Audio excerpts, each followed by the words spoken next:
spend most of my waking hours caring for my elderly grandmother who suffers from Alzheimer's disease, which has taken increasingly more and more from her. The daily routine is pretty simple. I get her out of bed, and after a series of mundane tasks, I sit her on the couch, where I read to her or throw on a movie from before I was born. Throw in a few naps and meals throughout the day, and that's about it. I don't do anything requiring advanced medical knowledge. A nurse comes by the house twice a week to help with that sort of stuff. I have zero medical training other than a CPR course I took a few months ago in case of an emergency, though I haven't had to use my new life-saving skill yet. And something tells me that I'm already forgetting the basics with each passing day. With any luck, I won't ever need it, but luck isn't something in high supply for us lately. Some people find it sad and even a little odd that I, a 23-year-old college dropout, am spending my youth caring for my grandmother instead of finding a job or building a life for myself. To be honest, I don't mind it. My grandma took me in when I was 11 years old after my father and mother split. Neither of them wanted a child. That was evident from the beginning. I think my mother loved me, but she was never fit to raise a child, and she knew it. My father, on the other hand, was never fit to be around children, let alone take care of one himself. He was always in and out of jail. Before my grandmother took me in, my fondest childhood memories were when my dad was doing time. Things weren't so bad when it was just my mother and me, but whenever he returned from his imprisonment, things would always end up falling apart again. It wasn't a stable place for a family, if you could call us that. When my parents finally did divorce, I was about as dejected and somber as a child could be. The bright beam of childhood innocence had long since faded from my eyes. That all changed when I went to live with my grandma. Her house was clean and big and had an acre of land. I had a room to myself and more than 2 changes of clothes. We must have been rich. As an adult, I know that rich is not the word for my grandmother. Yes, she bought a large home in the 60s, but never saved any money. My grandfather passed away before I was born, but from what I hear, he was a great man and an adoring husband to my grandmother. He worked as a teacher and did some odd jobs for friends to bring in extra cash. My grandmother never worked but raised my mom, which was work enough. When my grandpa died, my grandmother was given a decent chunk of change from his life insurance and lived off of that, her disability check, and Social Security. Raising me increased her financial burden, but she never let it show on her face. That woman always had a smile on. I wish that smile would come back. Ever since the disease started taking a firm hold on her. She speaks, but not enough to have entire conversations. If she has something to say, she says it, and I do my best to respond even if I am unsure what she means. On the other hand, I try to talk to her as much as possible. I'm just so afraid of her feeling alone. It must be such an isolated feeling for your mind to slip away. She allows me to take care of her on the good days, and we spend quality time enjoying novels and her black and white TV shows. On the bad days, she won't let me help at all. I don't quite understand what sets her off, but some days she wakes up paranoid and scared. See, that is why I'm writing this. We haven't had a good day in a week, and some weird things are happening. Not just the usual weird. Something is off about the house, my grandma, and maybe me. I've changed my name as well as the names of others because I'm somewhat private and don't want people close to me to know all the details. Day 1, Sunday. My alarm went off at 5:55 a.m. What the hell? I thought. I always set my alarm for 9. 0 a.m. Although many old people enjoy waking up earlier than the sun, my grandma will sleep all day if I let her. I usually start my day at 9:00, get myself ready, make breakfast, and then get grandma out of bed around 10:00 or 10:30. So why was my alarm going off at 5:55? I turned it off and rolled over, trying to fall back asleep. But before I could, I heard a crash from upstairs. I live in the basement, and Grandma lives in the master bedroom on the main floor. I rushed out of my room and up the stairs as quickly as possible. Was Grandma hurt? Did she fall? What was she doing out of bed? My mind was racing. When I reached the top of the stairs, I expected to see my grandmother somewhere on the floor, but instead, I saw an empty living room. The lights were still off, and the sun hadn't come up yet, making the room barely visible. I peered into the master bedroom and found Grandma still fast asleep. I closed the door slowly, trying not to wake her. With Grandma safe in her room, I decided to check the house to see if I could locate the source of the crashing sound. The kitchen looked normal, except for a knife in the sink, which I was pretty sure I had cleaned and put away the night before, but I brushed it off, figuring I had just forgotten the one utensil when doing the dishes. Next, I checked the living room and found a book on the floor. I keep the house pretty tidy so that Grandma doesn't trip over anything, so it was odd to find the book in the middle of the room. I picked it up and opened it. It was a scrapbook.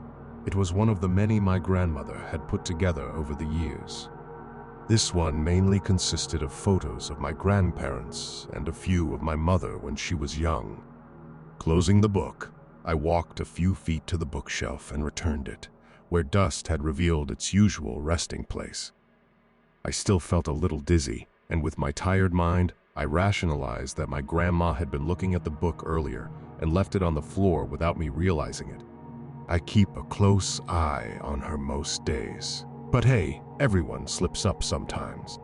That's the thing about the human mind.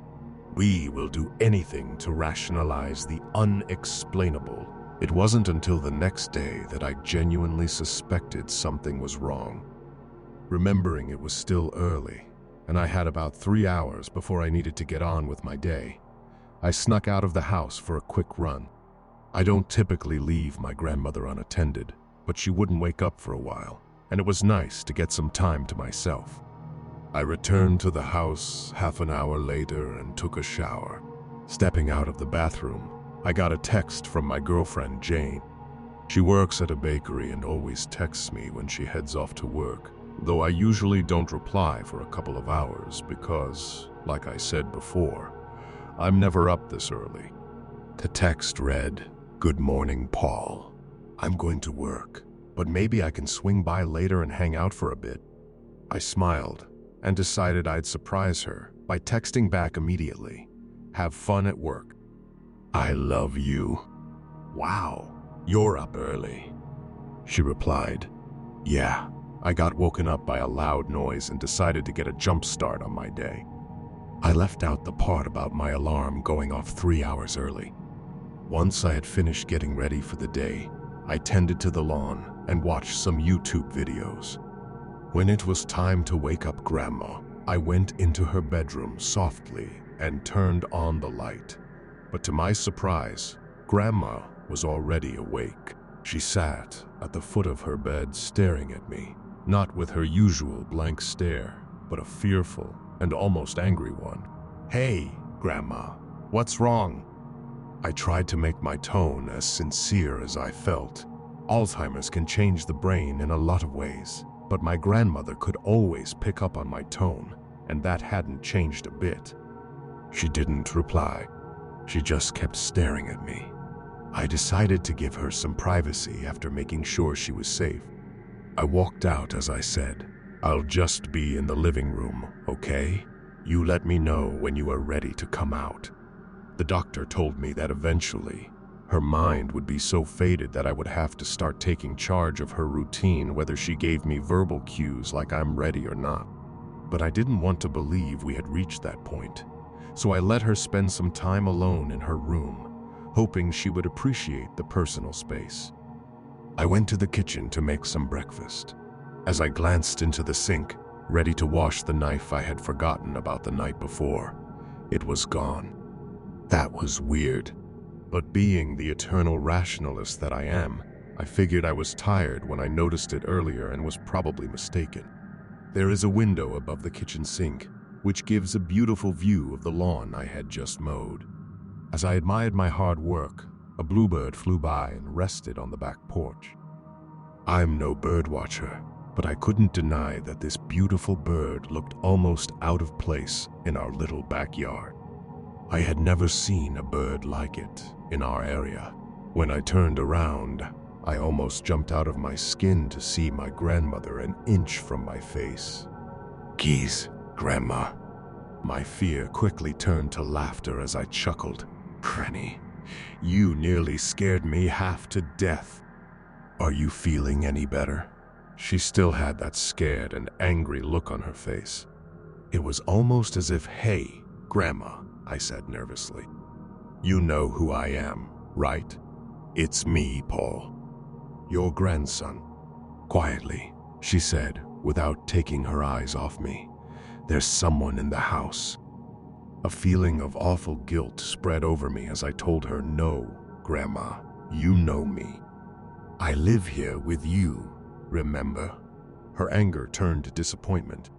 She leaned closer to my face and, in a hushed tone, whispered, "No, Paul. I know who you are. I am telling you that there is someone in our house."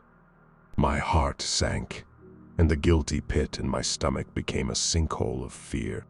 "Where, Grandma? Where did you see this person?" My God, are they still here? I instantly believed her, as I always have. But then, for a moment, I thought, is this the disease? Is she seeing things now? I don't remember the doctor saying anything about hallucinations. I pushed the thoughts out of my head. Whether she had imagined it or not, a possible break-in is not something to take lightly. I reached for my phone to dial 911, but my grandmother put her hand on mine before I could unlock it. "He's in my room," she said it almost as if it was an afterthought. My heart raced, and without thinking, I picked her up and shuffled towards the front door. Once outside, I sat her on the porch bench. "Stay here," I said. She wasn't looking me in the eyes. Instincts took over as I rushed back into the house. I ran up to her bedroom. The door was shut. I went to reach for the handle, but I stopped. Adrenaline had gotten me this far, but it seemed to run dry when it came time to investigate. I'm not a big man, nor am I trained in any form of self-defense. What would I even do if I found someone in there? I thought. But I needed to make sure that we were safe. I slowly turned the knob and pushed my way inside. Everything looked normal, other than a bit of clutter. Hadn't I picked up her room the night before? I checked under her bed and in the closet, but there was no sign that anyone had been there. I felt relieved and almost smiled at how worked up I'd been. That feeling soon left me as I remembered the master bathroom with its doors still shut. With my last bit of courage, I flung the door open, but what I saw didn't scare me. It was confusing. The walls, the mirror, the floor, all of it.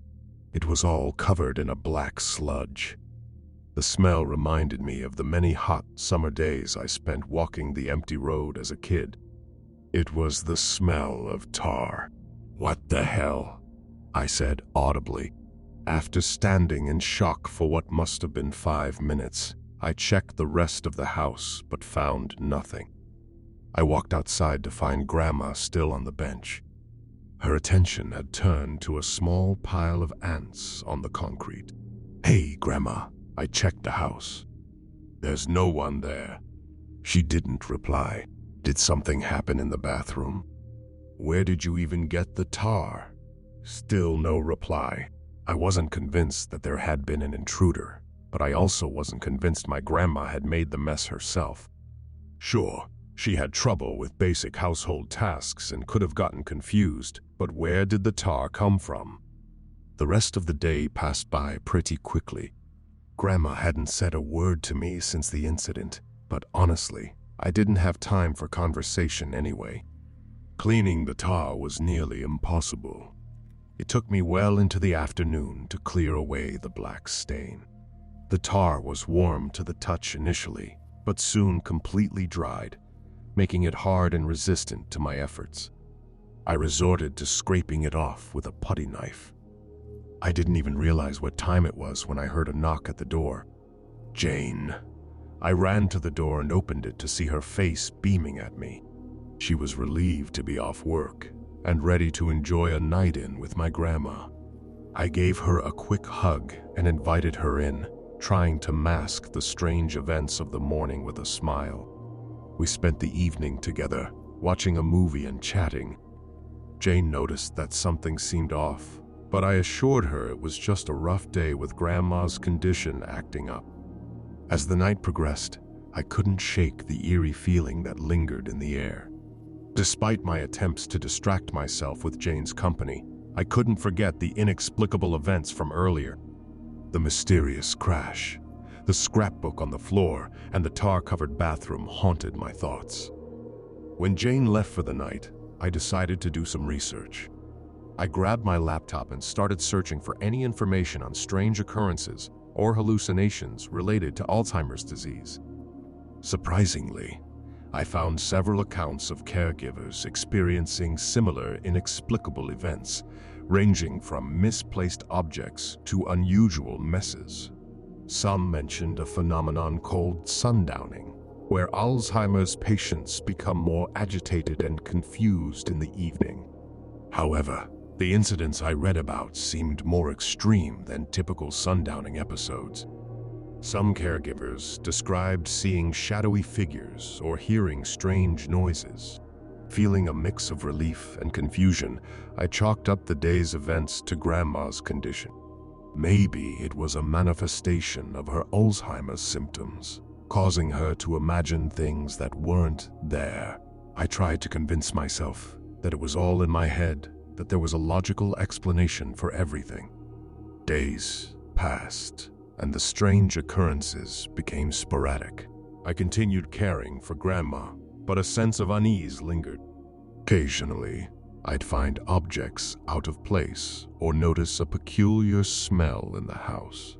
Each time, I attributed it to Grandma's condition, suppressing the growing suspicion that something more sinister might be at play. One evening, as I was helping Grandma into bed, she whispered something that sent shivers down my spine. "He's still here, Paul, watching." I dismissed her words, assuring her that she was safe, but a nagging fear took root in my mind. As I lay in bed that night, I couldn't shake the feeling that an unseen presence lurked in the shadows of our home. The following days blurred into a routine of caregiving mixed with a growing paranoia. I questioned my sanity, wondering if the stress and isolation were playing tricks on my mind. Still, I couldn't ignore the unsettling feeling that something beyond the realm of Alzheimer's was happening. One night, unable to sleep, I decided to investigate further. Armed with a flashlight, I cautiously explored the house, searching for any signs of intrusion. As I approached Grandma's room, a chilling wind swept through the hallway, extinguishing the flashlight. In the darkness, I heard a whisper, faint but unmistakable. "Paul." The voice echoed through the house, sending a wave of terror down my spine. I fumbled for my phone, using its dim light to navigate through the shadows. The voice persisted, growing louder and more desperate. "Paul, help me."